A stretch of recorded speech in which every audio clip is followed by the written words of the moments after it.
તો વિદ્યાર્થી મિત્રો આપણે આગળ વધીએ છીએ એક્સરસાઇઝમાં આપણે 4.3 નો ચોથો દાખલો એક શહેરમાં ટેક્સી ભાડું આ પ્રમાણે છે. પ્રથમ કિલોમીટર માટે ભાડું ₹8, ત્યારબાદના દરેક કિલોમીટર માટે ભાડું ₹5 પ્રતિ કિલોમીટર છે. કાપેલ અંતર x કિલોમીટર અને કુલ ભાડું y લઈ આ માહિતી માટે દ્વિચલ સુરેખ સમીકરણ તૈયાર કરો.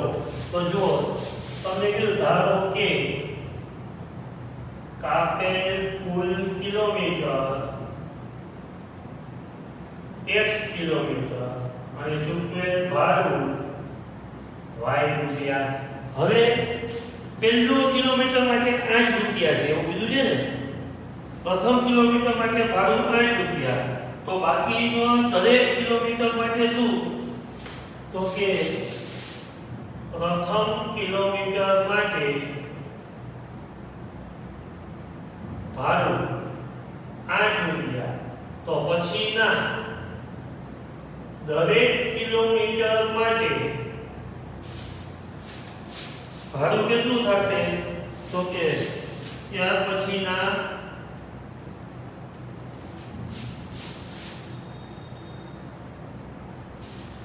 વાક્ય રચના જ વાંચી લઈએ. ત્યારબાદના દરેક કિલોમીટર માટે ભાડું ₹5 પ્રતિ કિલોમીટર છે. તો ત્યારબાદના x - 1 કિલોમીટર માટે ભાડું ₹5 છે. ભાડું કેટલું થશે? ₹5. શું કામ? તો કે કુલ x આપ્યું છે એમાંથી 1 કિલોમીટર બાદ કરી દેવાનું એટલે x - 1 કારણ કે પહેલા કિલોમીટરનું ભાડું ₹8 આપ્યું છે.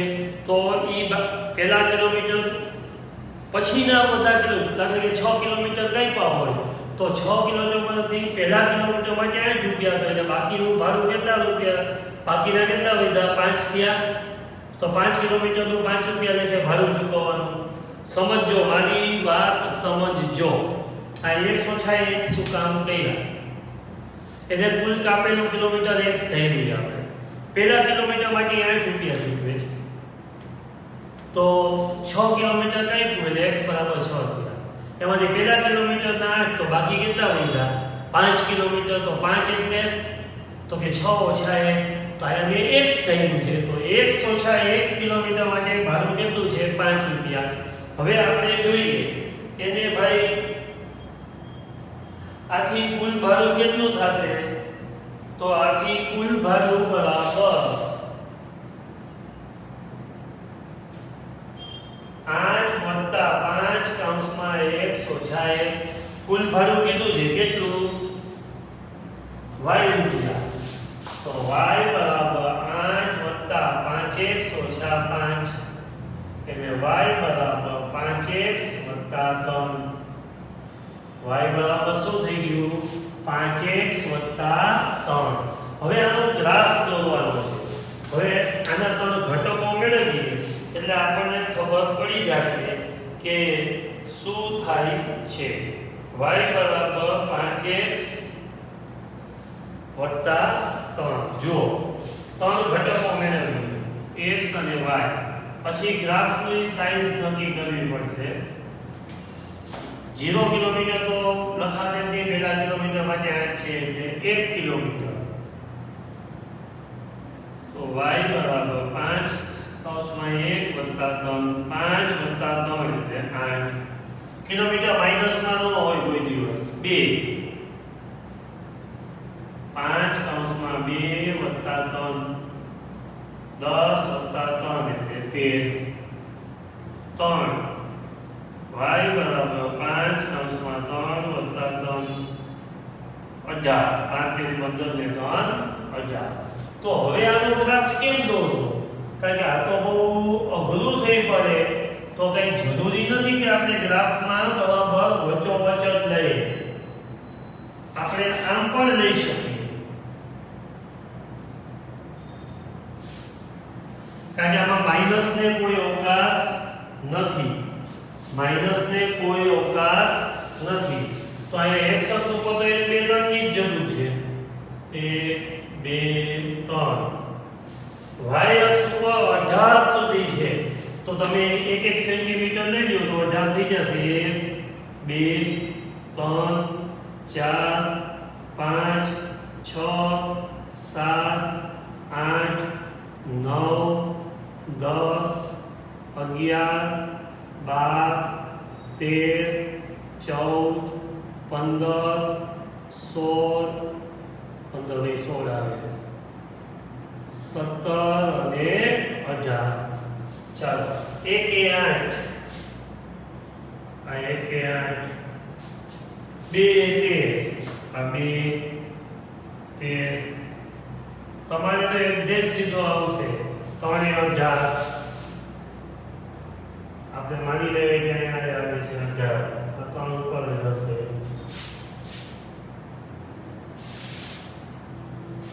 બરાબર છે. આ ગ્રાફ દોરાઈ ગયો. આ સમીકરણ ખાસ સમજવાનું છે કારણ કે બાકીના કિલોમીટર માટે 5 રૂપિયા તો બાકીના કિલોમીટર લખવા છે 1 ઓછા 1 એટલે 5 કૌંસમાં 1 ઓછા 1 પછી તો આવડે છે. નેક્સ્ટ આ તમારો કેટલામો સમ હતો? ચોથો. આ દાખલા નંબર 4 હતો. 4 પછી આવે 5.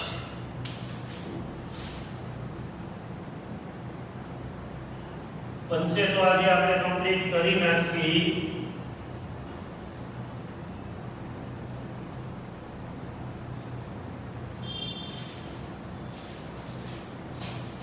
પાંચમો શું કહે છે? તો કે નીચે આકૃતિ 2 આપી છે 4.6 ને 4.7. આપેલા આલેખ માટે નીચે આપેલા વિકલ્પોમાંથી યોગ્ય વિકલ્પ પસંદ કરો. તો જો બિંદુ પેલા આલેખમાં જુઓ ઓછા 1 1 ઓછા 1 અને 0 0. તો x યામ અને y યામ પરસ્પર વિરોધી છે. એટલે x બરાબર -y અથવા તો x y બરાબર 0 હોય અને પાછું ઉગમ બિંદુમાંથી પસાર થાય છે. ઉગમ બિંદુમાંથી પસાર થાય એટલે અચળ પદ હોય નહીં. તો જુઓ જોઈ પેલા માટે જવાબ આવશે x y. પેલા માટે શું જવાબ આવશે? x y બરાબર 0. કારણ કે x બરાબર -y થાય એટલે કે x જે છે એનાથી y આમ વિરોધી છે.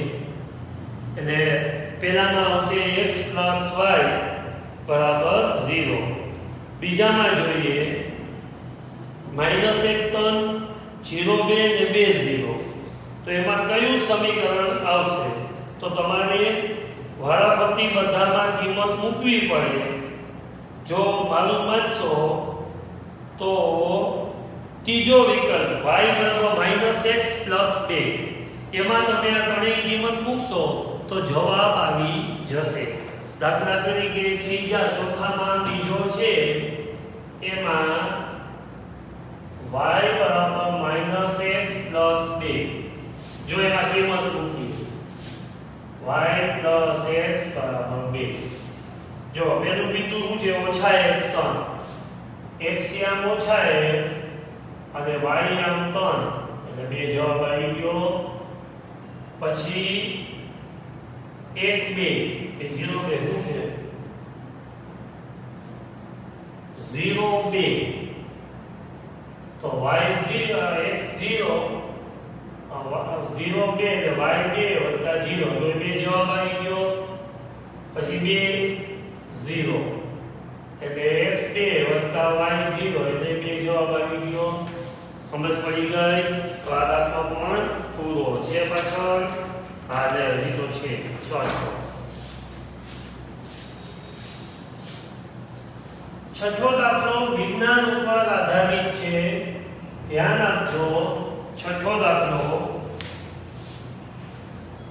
જો અચળ બળ લગાડવાથી એક પદાર્થ પર થતું કાર્ય તે પદાર્થ દ્વારા કાપેલા અંતરના સમપ્રમાણમાં હોય તો આ બાબતને બે ચલવાળા સમીકરણ સ્વરૂપમાં રજૂ કરો અને 5 એકમ અચળ બળ લઈ તેનો આલેખ દોરો. અને આલેખ પરથી પદાર્થ દ્વારા કપાયેલ અંતર 2 એકમ અને 0 એકમ હોય તો એ થતું કાર્ય શોધો. તો ચાલો આપણે ધારી લઈએ, ધારો કે કાપેલું અંતર બરાબર x અને કાર્ય બરાબર y. હવે અચળ પર 5 આપ્યું છે એટલે y બરાબર 5x. જો તમારું સમીકરણ થઈ ગયું. x અને y ત્રણ કિંમતો દેવાની અને એ કઈ દીધી છે કાપેલ અંતર 2 એકમ હોય એટલે x બરાબર 2 એકમ તો y બરાબર 5 કૌંસમાં 2 એટલે 10. પછી અને 0 એકમ હોય તો 0 બરાબર છે આ 0 આલો. તો આ બે કિંમત ગ્રાફ પેપર ઉપર તમારે મૂકવાની છે.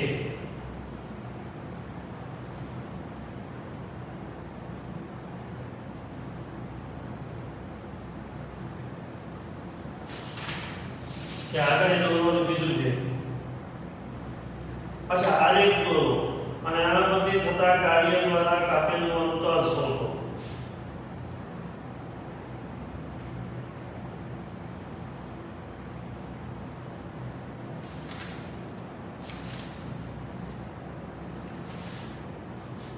અચ્છા બીજું દોરવું પડશે. ચાલો ભાઈ દોરીએ. બીજું શું?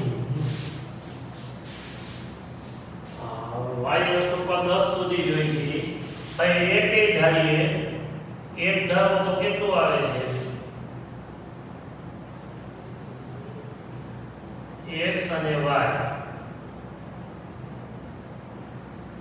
x બરાબર 1 લ્યો તો 5, 2 લ્યો તો 5 દુ 10, 3 લ્યો તો 5 તેરી 15. હાલો આ જ ગ્રાફ રાખીએ. 1 2 3 જ લેવાનું થશે. ચાલો હવે જોઈએ. 1 એ 5, 2 એ 10,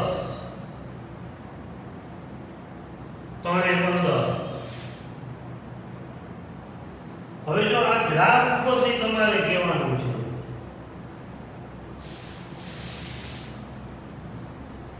અહીં ઉગમ બિંદુમાંથી પસાર થવું જોઈએ. આ ઉગમ બિંદુમાંથી પસાર થવું જોઈએ. હવે એને શું કીધું છે કે જો આલેખ પરથી આપણે જોઈએ જ્યારે કાપેલ અંતર x બરાબર 2 એકમ હોય ત્યારે કાર્ય કેટલું થાય? આ 2 એકમ હોય તો કાર્ય થશે 10. જો આ 2 એ 10 આવ્યું છે.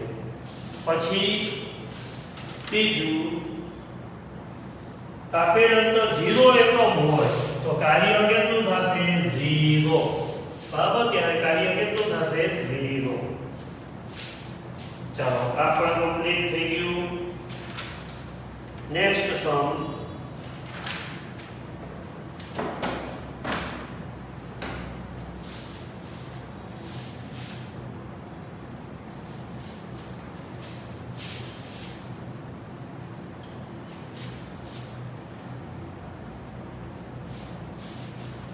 સાતમો. ધોરણ 9 ની બે વિદ્યાર્થીઓનીઓ યામિની અને ફાતિમાએ ભૂકંપગ્રસ્ત લોકો માટે પ્રધાનમંત્રી રાહત ફંડમાં સંયુક્ત રૂપે ₹100નો ફાળો આપ્યો. આમ માહિતી આધારિત દ્વિચલ સુરેખ સમીકરણ લખો.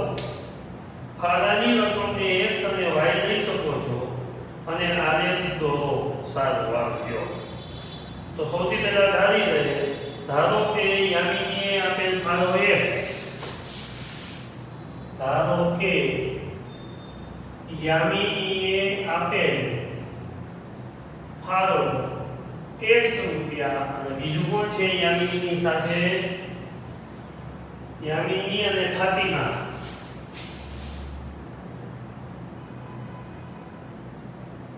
ફાતિમાએ આપેલ ફાળો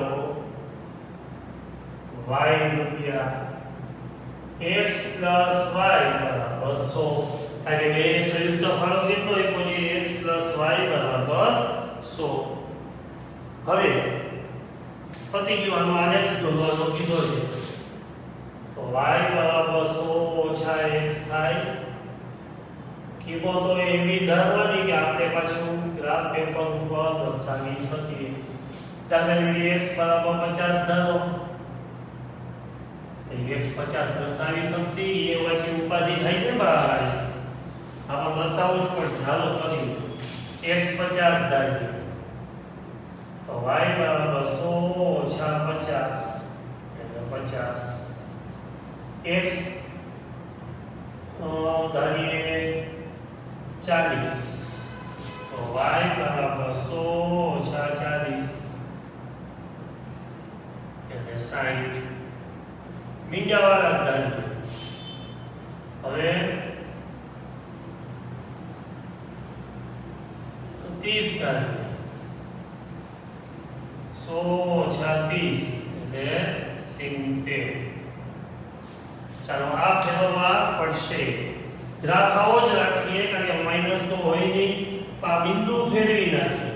આયા બધામાં આપણે 1 સેમી બરાબર 1 એકમ લીધો તો અહીંયા 1 સેમી બરાબર 10 એકમ લઈએ. જુઓ આ 10 20 30 40 50 60 70. 10 20 30 40 50 60 70 80 90. તો મોટો થઈ ગયો ને આપણી પાસે તો છે જગ્યા.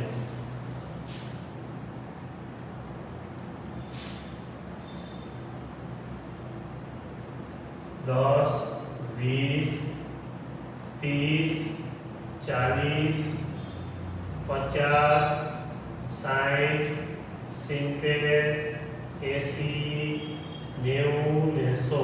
હાલો જો 50 એ 50, આ 50 અને આ 50, 40 એ 60, આ 40 આ 60, પછી 30 એ 70, આ 70 એ 30,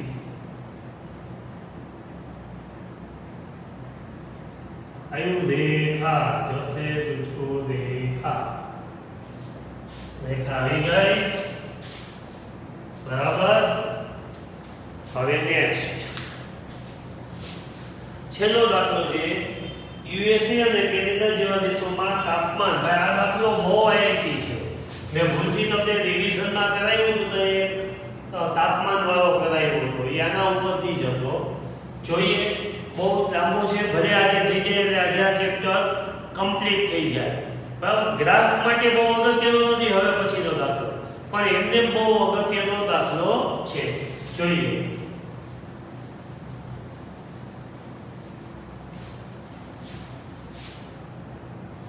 ગ્રાફ એવો છે તો ફરીથી દોરસી, કારણ કે આ બહુ ઇમ્પોર્ટન્ટ વસ્તુ છે. ચાલો જોજો.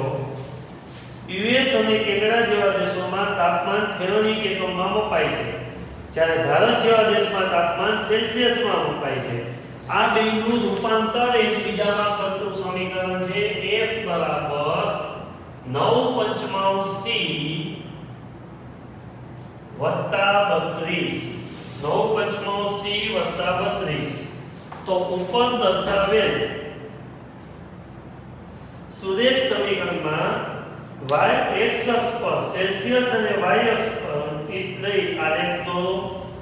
તાપમાન 30 ડિગ્રી સેલ્સિયસ હોય તો ફેરનહીટ તાપમાન શું થાય? આપણે પહેલા ગ્રાફ પછી કરીએ. પહેલા આ બધા પ્રશ્નો બીજા, ત્રીજા, ચોથા, પાંચમા પ્રશ્નોનો ઉત્તર મેળવી લઈએ.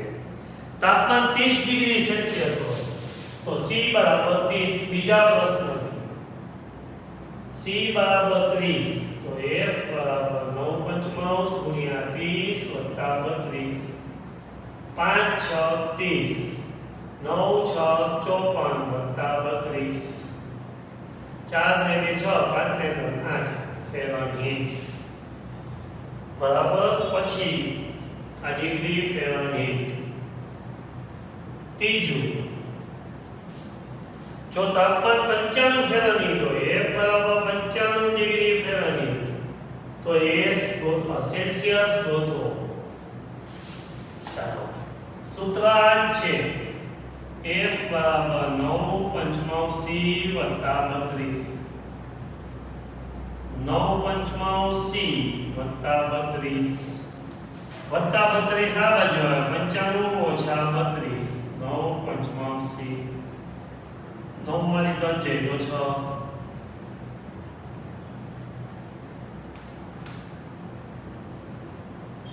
હવે 5 આ બાજુ આવે 63 ગુણ્યા 5 છેદમાં 9 બરાબર c 9 સત્તા 63 c બરાબર 35 ડિગ્રી સેલ્સિયસ ત્રીજું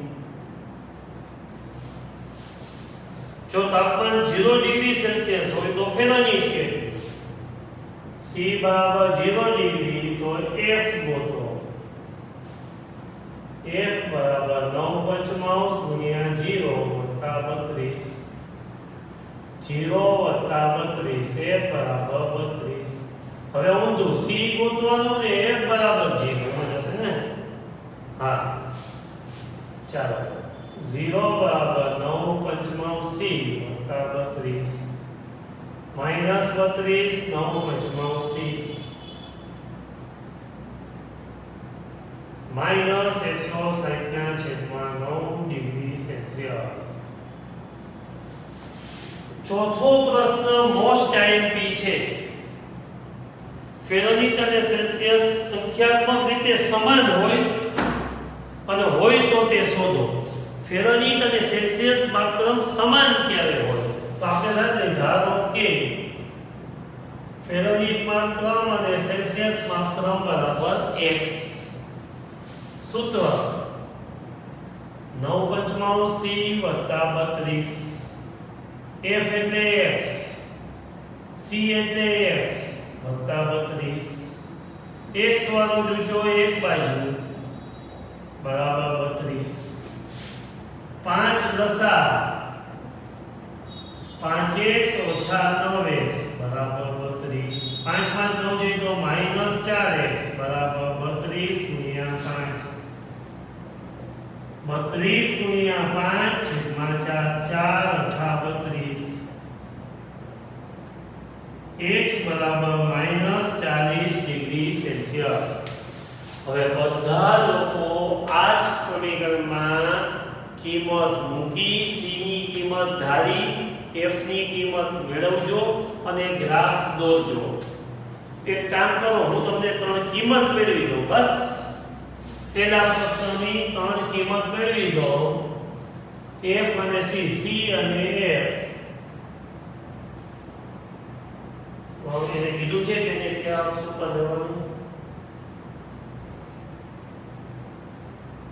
x અક્ષ પર સેલ્સિયસ લેવાનું છે x અક્ષ પર સેલ્સિયસ અને ફેરનહીટ માપક્રમ y અક્ષ પર લેવાનું છે ચાલો ત્રણ કિંમત આમાં આપણે ધારી અને મૂકવાની છે આ પહેલા પ્રશ્નનો ઉકેલ છે ગ્રાફ તમે ઘરે દોરજો હાલો c બરાબર કંઈક એવું ધરાય કે જેથી છેદ ઉડે તો કે c બરાબર 5 ધારો તો f બરાબર 9 પંચમાંશ ગુણ્યા 5 વત્તા 32 32 ને 9 41 5 પછી 10 ધારો ગુણ્યા 10 વત્તા 32 18 વત્તા 32 એટલે 50 પછી 15 ધારો 9 પંચમાંશ ગુણ્યા 15 વત્તા 32 27 વત્તા 32 7 ને 2 9 3 ને 2 6 79 ક્યારે કરજો દોરવાની ન દોરાય આ બિંદુ તો મને WhatsApp માં જણાવજો તો એને હું પર્સનલી દોરીને શીખડાવી દઈશ થેન્ક યુ